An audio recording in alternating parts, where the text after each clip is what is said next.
في الحقيقة أن ما يحصل في المنبج اليوم هو موضوع فتنة داخلية بهدف ضرب مشروعنا الديمقراطي في مناطق شمال الشرق سوريا.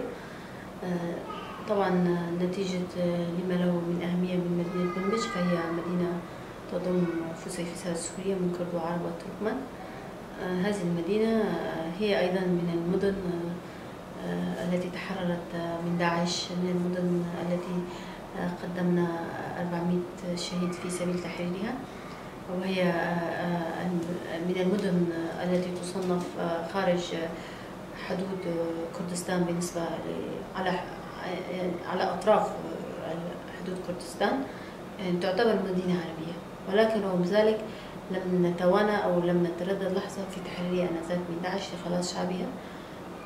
وطبعا بعد تحريرها كانت بداية جديدة لمناطقنا، لمناطق شمال شرق سوريا، حيث أسسنا هناك المجلس العسكري والقوى الذاتية، الحماية الذاتية.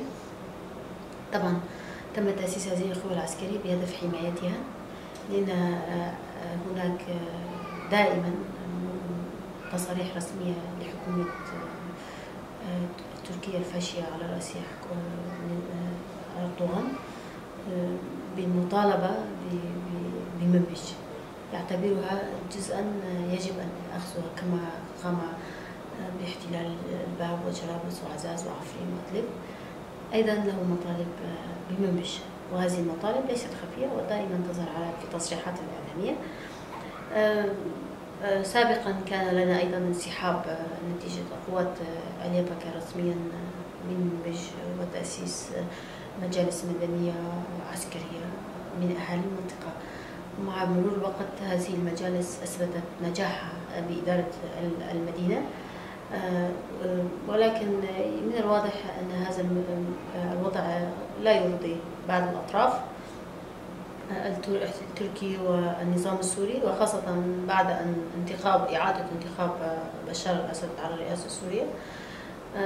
هناك من الواضح ضغط علينا، ومنبج هي البوابة التي سيحاولون منها. لذلك ندعو جميع أهالي منبج الكرماء إلى الوعي وأخذ الحيطة والحذر، وعدم الانجرار وراء أبواق النظام، وراء أبواق داعش، وراء أبواق النظام التركي ومرتزقته.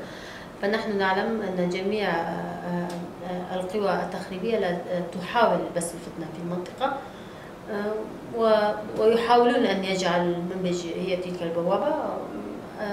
نحن على دراية بأن شعب منبج هو شعب واعي وشعب مضحي وشعب قدم الشهداء في سبيل تحرير مدينته، ونتمنى عدم انجرار ما ينادون به الأبواق التي تهدف إلى بث الفتنة والتخريب.